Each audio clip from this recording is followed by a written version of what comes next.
ଏଇଟା ହେଉଛି ମା' ଗୁନାକଲ ଝରଣା। ଏବେ ଆଜି ହେଉଛି ମା' ଗୁନାକଲ ଭଗବାନଙ୍କର ଠାକୁରଙ୍କର ପୂଜା ଅଛି, ଯାହାକୁ ଦେଖିବା ପାଇଁ ଆମେ ଯାଇଥିଲୁ ଗୁନାକଲ ପଦାବାଇରେ। ଦେଖିବାକୁ ପାଇଲୁ ଯେ ଏତେ ସୁନ୍ଦର ଭାବରେ ଏଇଠି ଗୁମ୍ଫା ଗୋଟେ ଅଛି, ସେ ଗୁମ୍ଫା ଭିତରେ ଠାକୁର ରହିଛନ୍ତି ବୋଲି ଆମେ ଦେଖିଛୁ। ଆଉ ସେ ଗୁମ୍ଫା ଭିତରେ ଦେଖିଲାରୁ ଭଗବାନ ଅଛନ୍ତି, ଯାହାକୁ ବାହାର ବି ଦେଖିବାକୁ ପାଇବେ। ଆଉ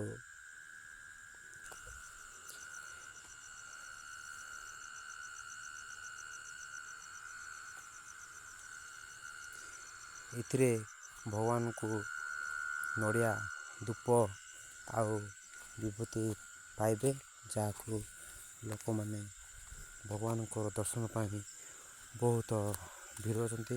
ଆଉ ଏଥିରେ ଆମେ ତଳକୁ ପଳେଇ ଆସିଥିଲୁ। ଦେଖିପାରୁଥିବେ ଆମ ମା' ଆଉ ଆମର ବଡ଼ ଭାଇ, ଯାହାଙ୍କୁ ମିଶିକି ଭଗବାନ ପାଖକୁ ଆସୁଛୁ। ଏବେ ଏ ଉପରେ ଯେଉଁ ଅଛନ୍ତି ଭଗବାନ, ସେଠି ଯାଇକି ଏବେ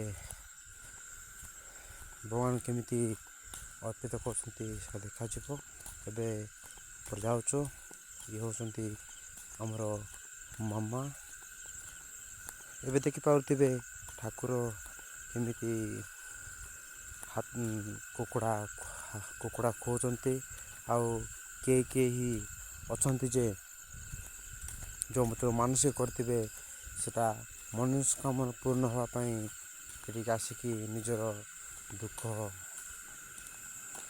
ଭଗବାନଙ୍କୁ ଅର୍ପଣ କରିବେ। ତାପରେ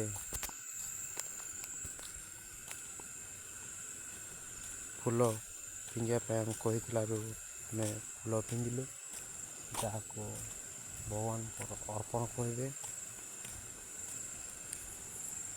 ଆଉ କିଛି ସମୟ ପରେ ଦେଖିବାକୁ ପାଇଲୁ ଯେ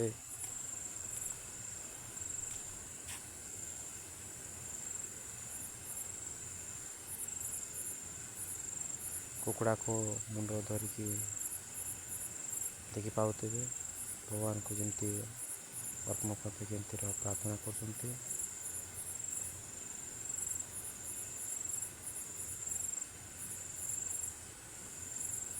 ଏଠି ଛେଳି ଚାଉଳ ଖୁଆଉଛନ୍ତି।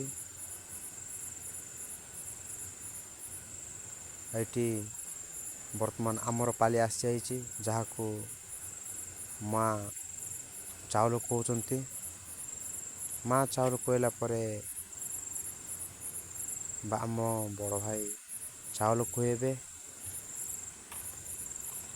ବର୍ତ୍ତମାନ ଭାଇର ପାଳି, ତାପରେ ଆଉ କିଛି ସମୟ ପରେ ମୋର ପାଳି ଆସିବ। ଏବେ ବର୍ତ୍ତମାନ ମୋର ପାଳି ଆସିଯାଇଛି। ଦେଖନ୍ତୁ, ପ୍ରଥମ ନର୍ଭସ୍ ଲାଗୁଥିଲା, କିନ୍ତୁ ଅତି ସୁନ୍ଦର ଭାବରେ ଭଗବାନ ବାଜାବାଜି ମାରିକି କହୁଛନ୍ତି। ଏବେ ବର୍ତ୍ତମାନ ଛେଳିକୁ ଉପରେ ଏବେ ଏଇଠି ଭଗବାନଙ୍କୁ କୁକୁଡ଼ା ପ୍ରଦାନ କରିବେ।